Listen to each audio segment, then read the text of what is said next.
Diesel வாகனங்கள் மண்ணெண்ணெயில் ஓடுவது சம்பந்தமாக பெட்ரோலிய கூட்டுத்தாபனத்தினால் 26/6/2025 அனைத்து விநியோகஸ்தர்களுக்கும் பிராந்திய முகாமையிடத்திலிருந்து ஒரு கடிதம் ஒன்று அனுப்பப்பட்டுள்ளது. டீசலில் ஓடும் வாகனங்களுக்கு மண்ணெண்ணெய் கொடுக்க வேண்டாம் என்றும் மண்ணெண்ணெயை பயன்படுத்துவதை நிறுத்துமாறும் கூறப்பட்டிருந்தும் தற்போது வெளிநாட்டிலே மத்திய கிழக்கில் ஏற்பட்டு கொண்டிருக்கின்ற அசாதாரண சூழ்நிலை யுத்தம் காரணமாக இலங்கையிலே எரிபொருள் தட்டுப்படுவதற்கான வாய்ப்புகள் உள்ள நேரத்திலே மீனவர்களுக்கு வழங்கப்படுகின்ற இந்த மண்ணெண்ணெய்களை எல்லா எரிபொருள் நிரப்பு நிலையங்களிலும் டீசல் வாகனங்களுக்காக பயன்படுத்துகிறார்கள்.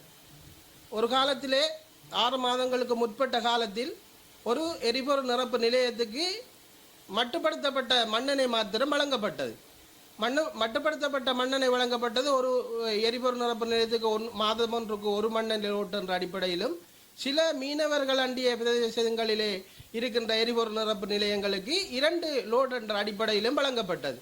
இப்போது டீசலை விட அதிகமான வாகனங்கள் மட்டக்களப்பிலே தனியார் பேருந்துகளும் பார ஊர்திகளும் தனி லாமனையிலே வாகனங்கள் ஓடிக்கொண்டிருக்கிறார்கள்.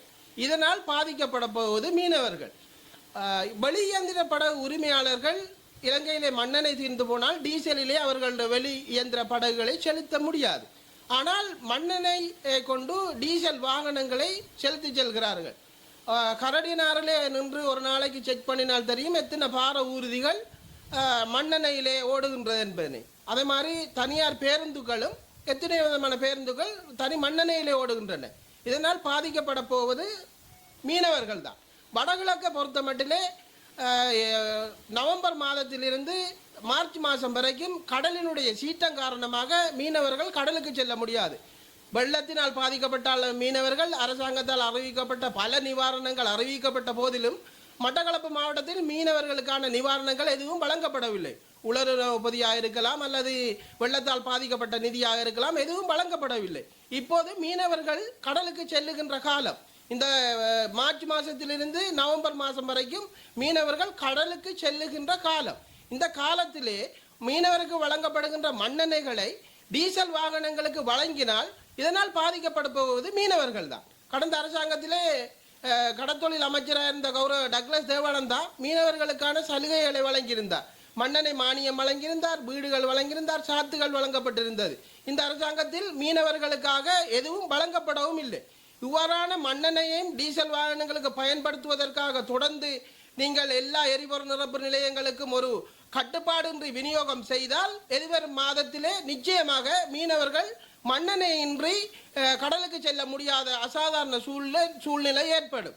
அதனால் கடந்த காலத்தில் நீங்கள் செயற்பட்டது போல மீனவரை அண்டிய பிரதேசங்களில் இல்லாத எரிபொருள் நிரப்பு நிலையத்துக்கு மட்டுப்படுத்தி இந்த மண்ணெண்ணெய்களை வழங்கும்படியாக பெட்ரோலிய கூட்டுத்தாபனத்திடம் நாங்கள் ஒரு கோரிக்கையை முன்வைக்கின்றோம்.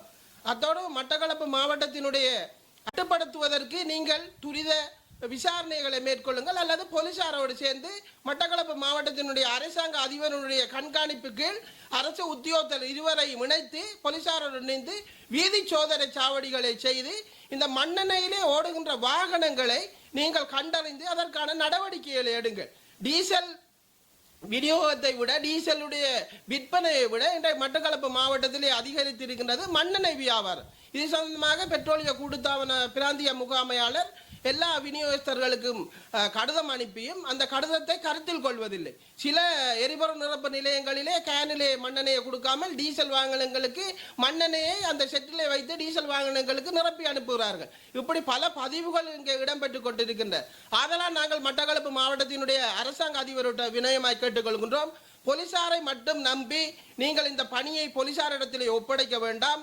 போலீசாரோடு இது அரச உத்தியோகஸ்தர்களை இணைத்து இந்த டீசல் வாகனங்கள் மண்ணெண்ணெயிலே ஓடுவதை சட்டத்துக்கு விரோதமான முறையிலே இந்த மண்ணெண்ணெயை பயன்படுத்துவதை உடனடியாக நிறுத்தி தந்து மீனவர்களுடைய வாழ்வாதாரத்தில் நீங்கள் அக்கறை செலுத்தும்படியாய் தங்களை தாழ்மையோடு கேட்டுக்கொள்கின்றேன். இந்த நாட்டிலே விவசாயமும் மீன்பிடியும் தான் பிரதான தொழிலாக இருக்கின்றது.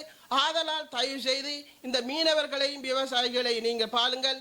கடந்த காலத்திலே மழை பெய்த போது நெல்லை காய வைக்க முடியாமல் விவசாயிகள் மிகவும் சிரமப்பட்டார்கள். வெள்ளம் வந்த பின்னர் அணை கட்டுவதில் எந்த பயனும் இல்லை. விவசாயிகள் பாதிக்கப்பட்டது போல மீனவர்களும் பாதிக்கப்படக்கூடாது என்றதுக்காக நாங்கள் 17 வருடமாக மீனவர்களுக்கு மண்ணெண்ணெய் விநியோகம் செய்கின்ற அனுபவத்திலே நாங்கள் கூறுகின்றோம்.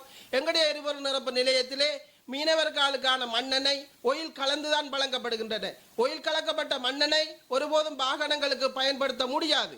அதனால் தான் நாங்கள் மண்ணெண்ணெயை ஒயிலுடன் கலந்து கொடுக்கின்றோம்.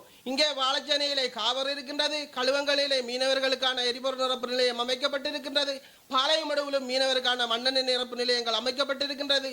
இவ்வாறான நிலையங்களுக்கு மண்ணெண்ணெய்களை வழங்கி அடுத்த இருக்கின்ற எரிபொருள் நிரப்பு நிலையங்களுக்கு நீங்கள் இந்த மண்ணெண்ணெயை மட்டிப்படுத்தி வழங்காம விட்டால் எதிர்வரும் காலங்களிலே மீனவர்களுக்கான மண்ணெண்ணெய் தட்டுப்படும், மீனவர்களுடைய வாழ்வாதாரமும் விவசாயிகளுடைய வாழ்வாதாரமும் பாதிக்கப்படும் என்று கூறி, ஆதலால் தயவு செய்து சம்பந்தப்பட்ட அதிகாரிகள் அனைவரும் மீனவர்களுடைய வாழ்வாதாரத்தின் நலன்களை கருத்தில் கொண்டு உடனடியாக விரைந்து செயற்பட்டு இந்த டீசல் வாகனங்கள் சட்டத்துக்கு விரோதமான முறையிலே மண்ணெண்ணெயிலே இயங்குவதை நீங்கள் தடுத்து தரும்படியாய் தங்களை தாழ்மையுடன் கேட்டு. மேலதிக செய்திகளுக்காக எமது யூடியூப் தளத்தை சப்ஸ்கிரைப் செய்யுங்கள்.